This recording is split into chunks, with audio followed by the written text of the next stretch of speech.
नमस्कार. विद्या studies hub या YouTube चॅनलवर आपलं स्वागत आहे. आपण आज डेली करंट अफेअर्सचे इम्पॉर्टंट क्वेश्चन पाहणार आहोत, जे त्या MPSC व सर्व सरळ सेवा परीक्षांमध्ये तुम्हाला उपयुक्त ठरतील. क्वेश्चन पहिला, कोणार्क सूर्य मंदिरातील संवर्धन कार्य कोणत्या संस्थेने सुरू केले आहे? याचं योग्य उत्तर आहे ASI, archaeological survey of India, भारतीय पुरातत्व सर्वेक्षण. या क्वेश्चनचे इम्पॉर्टंट पॉईंट्स. ओडिशा राज्यातील कोणार्क येथे बंगालच्या उपसागराच्या किनाऱ्यावर स्थित आहे. हे निर्मिती इसवी सन 13व्या शतकात राजा नरसिंहदेव पहिला यांनी बांधले. मंदिर सूर्याच्या रथाच्या स्वरूपात आहे. 24 कोरीव चाके आहेत आणि 7 घोडे आहेत त्यावर. युनेस्को दर्जा 1984 मध्ये जागतिक वारसा स्थळ वर्ल्ड हेरिटेज साईट म्हणून घोषित झाले आहे. त्याच्यानंतर क्वेश्चन दुसरा, कोणत्या देशाच्या माजी राष्ट्राध्यक्षांवर ICC मध्ये खटला चालवला जाणार आहे? याचं योग्य उत्तर आहे फिलिपिन्स. या क्वेश्चनचे इम्पॉर्टंट पॉइंट्स. आंतरराष्ट्रीय गुन्हेगारी न्यायालय ICCचा फुल फॉर्म आहे इंटरनॅशनल क्रिमिनल कोर्ट ने फिलिपिन्सचे माजी राष्ट्राध्यक्ष रॉड्रिगो ड्युटेर्टे यांच्यावर खटला चालवण्यास मान्यता दिली आहे. त्यांच्यावर क्राईम अगेन्स्ट ह्युमॅनिटी, मानवतेविरुद्ध गुन्हेचे आरोप आहेत. हे आरोप त्यांच्या वॉर ऑन ड्रग्स विरुद्ध मोहीम दरम्यान झालेल्या मोठ्या प्रमाणातील हत्या संबंधित आहेत.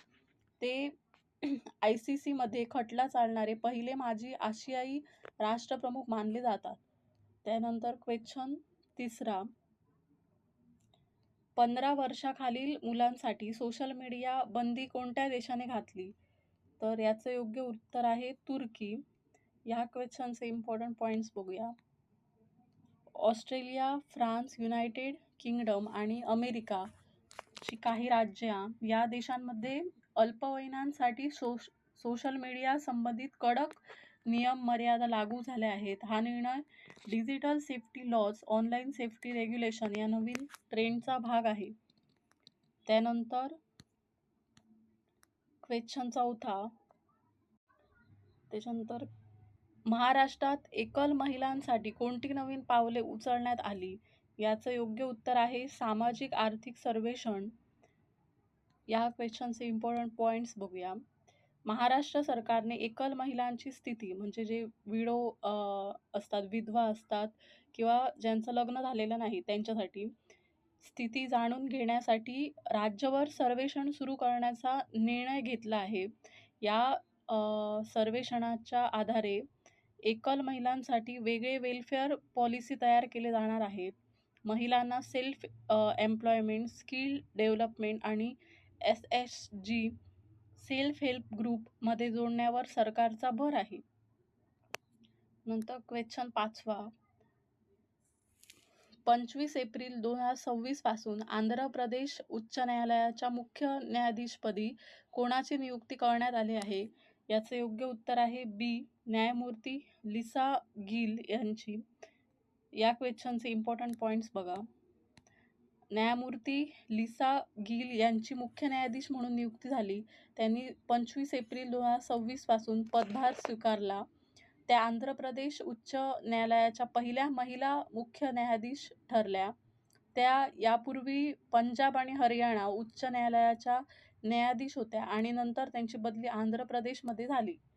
त्याच्यानंतर क्वेश्चन सहावा, महाराष्ट्र शासनाच्या कर्मचाऱ्यांचा संप कोणत्या प्रमुख मागण्यांसाठी आहे? याचं योग्य उत्तर आहे सुधारित पेन्शन योजनेची अधिसूचना. तर त्यानंतर क्वेश्चन सातवा, वंदे मातरमच्या 150 वर्षाच्या निमित्ताने संस्कृती मंत्रालयाने कोणती राष्ट्रीय चित्रपट निर्मिती स्पर्धा सुरू केली आहे? याचं योग्य उत्तर आहे VM फ्रेम्स. त्याच्यानंतर क्वेश्चन आठवा, भारतात दरवर्षी 24 एप्रिल रोजी कोणता दिवस साजरा केला जातो? याचं योग्य उत्तर आहे राष्ट्रीय पंचायत राज दिन. या क्वेश्चनचे इम्पॉर्टंट पॉईंट्स: स्थानिक स्वराज्य संस्थांना बळकट करण्यासाठी व ग्रामीण पातळीवर लोकशाही साजरी करण्यासाठी. नंतर 73व्या घटनादुरुस्ती कायदा 1992 लागू झाला 24 एप्रिल 1993 पासून, म्हणून या दिवशी तो दिन साजरा करतात. 2010 पासून भारतात साजरा केला जातो. त्याच्यानंतर पुढे जाऊया. क्वेश्चन 9वा: प्रधानमंत्री इंटर्नशिप योजना PMIS च्या पायलट टप्प्यात नव्याने कोणत्या विद्यार्थ्यांचा समावेश करण्यात आला आहे? याचं योग्य उत्तर आहे अंतिम वर्षातील पदवी व पदव्युत्तर विद्यार्थी. त्याच्यानंतर पुढचा 10वा क्वेश्चन: अमेरिकन आर्मी वॉर कॉलेजच्या इंटरनॅशनल हॉल ऑफ फेम मध्ये अलीकडेच कोणाचा समावेश करण्यात आला आहे? याचं योग्य उत्तर आहे जनरल उपेंद्र द्विवेदी. या क्वेश्चनचे इम्पॉर्टंट पॉईंट्स: हे भारताचे लष्कर प्रमुख आहेत. अमेरिकेतील US आर्मी वॉर कॉलेज येथे हा सन्मान देण्यात आला. ते हा सन्मान मिळवणारे तिसरे भारतीय आर्मी चीफ ठरले. यापूर्वी जनरल VK सिंह आणि जनरल विक्रम सिंह यांना हा सन्मान मिळाला आहे. हा हॉल ऑफ फेम आंतरराष्ट्रीय लष्करी नेत्याच्या योगदानासाठी दिला जाणारा प्रतिष्ठित सन्मान आहे. त्यानंतर क्वेश्चन 11वा आणि या सिरीजचा शेवटचा: महाराष्ट्र सरकारने स्वच्छ ऊर्जा उत्पादनाला चालना देण्यासाठी कोणत्या नवीन धोरणाला मंजुरी दिली आहे? याचं योग्य उत्तर आहे राज्य कॉम्प्रेस्ड बायोगॅस CBG धोरण 2026. या क्वेश्चनचे इम्पॉर्टंट पॉईंट्स पहा.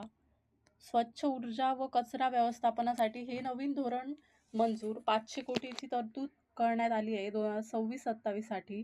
PPP पब्लिक प्रायव्हेट पार्टनरशिप व हायब्रिड ॲन्युइटी मॉडेलवर प्रकल्प राबवले जातील. हरितगृह वायू कमी करणे व प्रदूषण नियंत्रण, शेती व ग्रामीण अर्थव्यवस्थेला चालना मिळणार आहे यामुळे. आणि शहरी घनकचरा व्यवस्थापन सुधारणा व लँडफिल कमी करणे हा याचा उद्देश आहे. तर आपले आजचे सगळे 11 क्वेश्चन झालेले आहेत. व्हिडिओ आवडला असेल तर लाईक आणि शेअर नक्की करा.